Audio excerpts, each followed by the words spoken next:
Lecture du livre Patriarches et prophètes d'Ellen White. Chapitre 32. La loi et les alliances. Dès leur création, Adam et Ève connurent la loi de Dieu et ses exigences. Ses préceptes étaient écrits dans leur cœur. Quand ils tombèrent dans le péché, loin de changer sa loi, Dieu conçut un plan qui, mis en œuvre, devait ramener le pécheur à l'obéissance. Il leur promit un sauveur dont la mort, auguste rançon pour les péchés, serait préfigurée par le sang de victimes symboliques. C'est la preuve que si la loi de Dieu n'avait pas été transgressée, la mort n'aurait jamais existé. Un sauveur n'aurait pas été nécessaire, pas plus que de sanglants sacrifices pour annoncer sa venue. Les descendants d'Adam transmirent de père en fils, d'une génération à l'autre, la connaissance de la loi de Dieu. Ceux qui acceptèrent le moyen de salut si gracieusement offert aux hommes et qui suivirent la voie de l'obéissance furent si peu nombreux, et le monde fut bientôt si corrompu que pour le purifier, le déluge devint une nécessité. La loi, conservée par Noé et sa famille, fut communiquée par eux à leur descendance. Plus tard, les hommes s'étant de nouveau égarés dans le mal, Dieu choisit Abraham, dont il déclara « Abraham a obéi à ma voix et a observé ce que je lui avais ordonné, mes commandements, mes préceptes et mes lois. » C'est à lui que fut donné le rite de la circoncision, symbole de consécration à Dieu, d'un engagement à fuir l'idolâtrie et à garder la loi divine. Faute d'avoir tenu cet engagement et pour s'être laissé entraîner à s'unir aux païens et à suivre leurs pratiques, les descendants d'Abraham furent amenés en Égypte et réduits en esclavage. Durant leur séjour dans ce pays, leur relation avec les idolâtres et leur insoumission forcée, comme leur contact avec les turpitudes et les erreurs du paganisme, les entraînèrent plus loin encore dans la prévarication. Pour cette raison, après les avoir fait sortir d'Égypte, Dieu les amena au pied du Sinaï. Là, du haut de la montagne enveloppée de sa gloire, entouré de l'armée des anges et au milieu de l'ébranlement de la nature, Dieu fit entendre sa loi à la multitude. Mais alors, il ne la confia pas à la mémoire d'un peuple trop enclin à l'oublier. Pour empêcher que ces saints préceptes ne fussent mélangés à des traditions païennes ou confondus avec des lois ou des traditions humaines, il les écrivit sur des tables de pierre. Et il ne se contenta pas de publier le décalogue. Le peuple d'Israël s'était montré si disposé à s'égarer que Dieu voulut en quelque sorte fermer l'accès à toutes les tentations. Moïse reçut l'ordre d'écrire des instructions et des statuts où la volonté divine était exprimée en détail. Ces statuts qui se rapportaient au devoir envers Dieu, envers le prochain et envers l'étranger n'étaient qu'une amplification, un développement des principes énoncés dans les 10 commandements. Ils avaient pour but de prévenir toute erreur et de rehausser la sainteté des 10 paroles gravées sur la pierre. En d'autres termes, si l'homme avait obéi à la loi divine telle qu'elle fut donnée à Adam, conservée par Noé et observée par Abraham, la circoncision n'aurait pas été nécessaire. Et si les descendants d'Abraham avaient gardé l'alliance dont la circoncision était le signe, ils n'auraient jamais été entraînés dans l'idolâtrie, et la dure servitude égyptienne n'aurait pas eu lieu. La loi de Dieu conservée dans leur mémoire n'aurait pas été proclamée au Sinaï ni gravée sur la pierre. Enfin, si le peuple d'Israël avait observé les 10 commandements, les préceptes additionnels donnés à Moïse auraient été superflus. En outre, le système sacrificiel confié à Adam avait été perverti par ses descendants. Au cours des rapports prolongés de ceux-ci avec les idolâtres, les rites simples et significatifs divinement prescrits avaient été altérés par un mélange de superstitions et de coutumes païennes. De là les précisions données au Sinaï relatives au sacrifice. De là aussi, après l'achèvement du tabernacle, les instructions sur les offrandes et les formes de culte à observer au sanctuaire. Ce fut cette loi cérémonielle que Moïse écrivit dans un livre, tandis que les 10 commandements prononcés au Sinaï et gravés par Dieu lui-même sur les tablettes de pierre étaient religieusement conservés dans l'arche. Bien des gens aujourd'hui confondent ces 2 lois. Pour prouver que la loi morale est abolie, ils citent, comme s'y rapportant, des passages relatifs à la loi cérémonielle. C'est là une perversion des Écritures. La distinction entre ces deux lois est simple et claire. Le système cérémoniel se composait exclusivement de symboles préfigurant le Sauveur à venir, son sacrifice et son sacerdoce. Cette loi rituelle, ses sacrifices et ses ordonnances ne devaient être observés par les Hébreux que jusqu'à ce que le type rencontrât l'antitype, à la mort du Messie, l'agneau de Dieu qui devait ôter le péché du monde, moment à partir duquel tous les sacrifices devaient cesser. Telle est la loi que Jésus-Christ a supprimée en la clouant à la croix. Quant à la loi des 10 commandements, voici ce qu'en dit le psalmiste. « Ô Éternel, ta parole subsiste à toujours dans les cieux. » Jésus lui-même a fait à ce sujet les déclarations suivantes. « Ne pensez pas que je sois venu abolir la loi. En effet, je vous le dis en vérité. » Expression qui donne à sa déclaration toute l'énergie possible. Avant que le ciel et la terre aient passé, il ne disparaîtra de loi ni un seul iota, ni un seul trait de lettre, jusqu'à ce que tout soit accompli. Non seulement Jésus affirme ici les obligations de la loi dans le passé et à son époque, mais il déclare qu'elles dureront aussi longtemps que les cieux et la terre. La loi de Dieu est donc immuable. Ses droits sur l'humanité sont les mêmes dans tous les âges. Rappelant la loi proclamée au Sinaï, Néhémie déclare « Tu descendis sur la montagne du Sinaï, tu leur parlas du haut des cieux, et tu leur donnas des lois justes, des enseignements vrais, des préceptes et des commandements excellents. » Au sujet du commandement qui dit « Tu ne convoiteras point », l'apôtre Paul affirme que la loi est sainte et le commandement saint, juste et bon. La mort du Sauveur, qui mit fin à la loi des rites et des ombres, ne modifia pas les obligations de la loi morale. Bien au contraire, le fait même que le Fils de Dieu dut mourir pour expier sa violation en démontre le caractère immuable.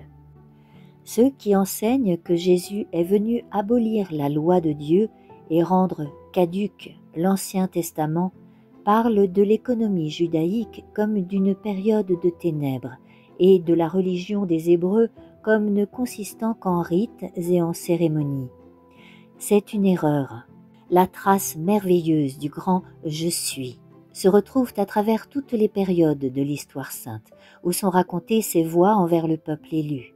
Jamais il n'accorda aux hommes des preuves plus éclatantes de sa présence que lorsque, reconnu comme seul monarque en Israël, il lui donna sa loi, que l'on vit sa marche effrayante à travers le camp et sa main invisible y présenter le sceptre de son ineffable majesté.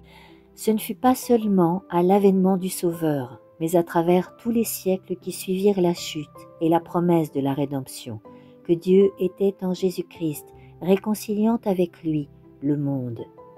Dans toutes les manifestations de la présence divine en Israël, c'est par son Fils que Dieu révélait sa gloire. Ce Fils qui était à la base et au centre du système des sacrifices, tant dans l'âge patriarcal que sous l'économie judaïque. Depuis le péché de nos premiers parents, il n'y a plus eu de communication directe entre Dieu et l'homme. C'est entre les mains de son Fils que le Père a remis le monde pour le racheter par son œuvre médiatrice, tout en revendiquant la sainteté et l'autorité de sa loi. Toutes les relations qui ont été établies entre le ciel et notre humanité déchue ont eu le Fils de Dieu pour intermédiaire. C'est le Fils de Dieu qui fit la promesse de la rédemption à nos premiers parents, et c'est lui qui se révéla aux patriarches. Adam, Noé, Abraham, Isaac, Jacob et Moïse connaissaient l'Évangile. Ils attendaient leur salut d'un substitut qui se porterait garant de l'humanité. Et ils s'entretenaient avec celui qui devait s'incarner ici-bas, et quelques-uns d'entre eux ont même parlé face à face avec lui et avec ses anges. Non seulement Jésus-Christ a été le conducteur des Hébreux à travers le désert, l'ange en qui était le nom de Jéhovah, et qui, voilé par la colonne de nuée, marchait au désert devant les caravanes d'Israël, mais c'est lui qui donna la loi à ce peuple. C'est Jésus-Christ qui, du Sinaï enflammé, prononça les 10 préceptes de la loi de son Père, et c'est lui encore qui remit à Moïse cette loi gravée sur les tables de pierre. Parlant des prophètes qui ont prophétisé touchant la grâce qui nous était destinée, l'apôtre Pierre écrit qu'il cherchait à découvrir l'époque et les circonstances marquées par l'Esprit du Christ qui était en eux, et qui attestait d'avance les souffrances réservées au Christ et les gloires qui devaient les suivre. C'est donc Jésus-Christ qui parlait avec son peuple par les prophètes, et c'est sa voix que nous entendons dans l'Ancien Testament. Le témoignage de Jésus, c'est l'esprit de la prophétie. Dans ses enseignements, alors qu'il vivait ici-bas, Jésus renvoyait ses auditeurs à l'Ancien Testament, les seuls livres de la Bible qui existaient alors. « Vous sondez les Écritures, disait-il, parce que vous pensez avoir par elles la vie éternelle. Ce sont elles qui rendent témoignage de moi. » Il déclarait aussi « Ils ont Moïse et les prophètes, qu'ils les écoutent. » Et il ajoutait « S'ils n'écoutent pas Moïse et les prophètes, ils ne seraient pas non plus persuadés quand même quelqu'un des morts ressusciterait. » La loi cérémonielle donnée par Jésus-Christ a été abrogée au Calvaire. L'apôtre Paul expliquait aux Juifs quelles en avaient été la valeur et la place dans le plan de la rédemption en rapport avec l'œuvre du Sauveur. Il la déclarait glorieuse et digne de son divin auteur. Le solennel rituel du sanctuaire symbolisait de grandes vérités qui devaient être enseignées à travers les générations. Le nuage d'encens qui montait avec les prières d'Israël symbolisait la justice du Christ, qui seul peut faire agréer par Dieu la prière du pécheur. La victime sanglante sur l'autel du sacrifice rendait témoignage au Rédempteur à venir, tandis que, dans le lieu très saint, brillait le signe visible de la présence divine. Et voilà comment, à travers tant de ténèbres et d'apostasie, la foi demeura vivace dans le cœur des hommes jusqu'à l'avènement du Messie promis. Bien avant de venir sur la terre sous forme humaine, Jésus était la lumière de son peuple et du monde, la première lueur qui filtra à travers les ténèbres dont le péché avait enveloppé la terre nous est parvenue par Jésus-Christ, et c'est à lui que nous devons chaque rayon de lumière divine destiné aux humains. Dans le plan de la rédemption, c'est lui l'alpha et l'oméga, le premier et le dernier. Depuis que le Sauveur a versé son sang pour la rémission des péchés et qu'il est monté au ciel afin de comparaître pour nous devant la face de Dieu, c'est par torrent que la lumière est descendue sur nous du haut du calvaire et des lieux saints du sanctuaire céleste. Mais les vives lumières qui nous inondent ne doivent pas nous faire mépriser celles qui furent autrefois accordées aux hommes à travers des symboles annonçant un sauveur à venir. L'Évangile illumine l'économie judaïque et c'est lui qui donne toute sa signification à la loi cérémonielle. À mesure que de nouvelles vérités sont révélées, nous comprenons mieux le caractère de Dieu dans ses voies envers le peuple élu. Tout nouveau rayon de lumière nous donne une intelligence plus claire du plan de la rédemption qui est l'accomplissement de la volonté divine. De nouvelles beautés, une force nouvelle émerge de la parole inspirée et nous en étudions les pages avec un intérêt toujours croissant. Maints esprits s'imaginent que Dieu avait placé une muraille entre les Hébreux et le monde extérieur et que ses soins, son amour, refusés en bonne partie au reste de l'humanité, était presque exclusivement réservé à Israël. C'est encore une erreur. Dieu n'entendait pas qu'il s'élevât une cloison étanche entre son peuple et les autres nations. Le cœur de l'être infini soupirait après tous les habitants de la terre.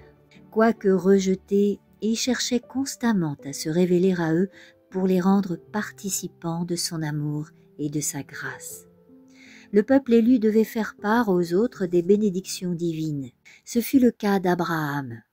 Appelé, honoré, béni de Dieu, il faisait briller la lumière dans tous les pays où il séjournait. Il ne craignait pas d'entrer en contact avec les hommes qui l'entouraient. Il avait des relations amicales avec les rois des nations environnantes, dont quelques-uns l'honoraient de leur respect. Sa droiture, son désintéressement, sa bravoure, sa bienfaisance firent successivement connaître le caractère de Dieu aux habitants de la Mésopotamie, de l'Égypte et même de Sodome. Il en fut de même de Joseph à l'égard du peuple égyptien et de toutes les nations qui étaient en relation avec ce puissant royaume. Pourquoi Dieu éleva-t-il Joseph à une si haute situation en Égypte? Il aurait pu réaliser ses desseins envers les enfants de Jacob d'une toute autre manière. S'il le plaça dans le palais des rois, c'était parce qu'il voulait répandre par lui, au près et au loin, les rayons de la lumière céleste. Par sa sagesse et sa justice, la pureté et le désintéressement de sa vie quotidienne, son souci des intérêts du peuple qui était idolâtre, Joseph se montra un vrai représentant de Jésus-Christ. Par son bienfaiteur, auquel toute l'Égypte adressait ses louanges et sa gratitude, cette nation païenne put connaître l'amour de son Créateur et Rédempteur. En la personne de Moïse, également, Dieu dressa un flambeau au pied du trône du plus puissant monarque de la terre, et cette révélation de son vrai caractère aux âmes sincères eut lieu avant l'apparition de ses jugements sur ce royaume. De même, la délivrance d'Israël lors de sa sortie d'Égypte contribua à étendre fort loin la connaissance de la puissance divine et fit trembler la population belliqueuse et redoutable de Jéricho. Nous l'avons appris, dit Rahab, qui vivait dans cette cité, et notre cœur s'est fondu, et il n'est plus resté de courage en aucun de nous pour vous résister, car c'est l'Éternel, votre Dieu, qui est Dieu en haut des cieux et en bas sur la terre. Des siècles après l'Exode, les prêtres philistins rappelaient encore les plaies d'Égypte à leur peuple et l'avertissaient de ne pas s'opposer au Dieu des Hébreux. Je t'invite à la suite de ce chapitre, la loi et les alliances, dans le prochain audio.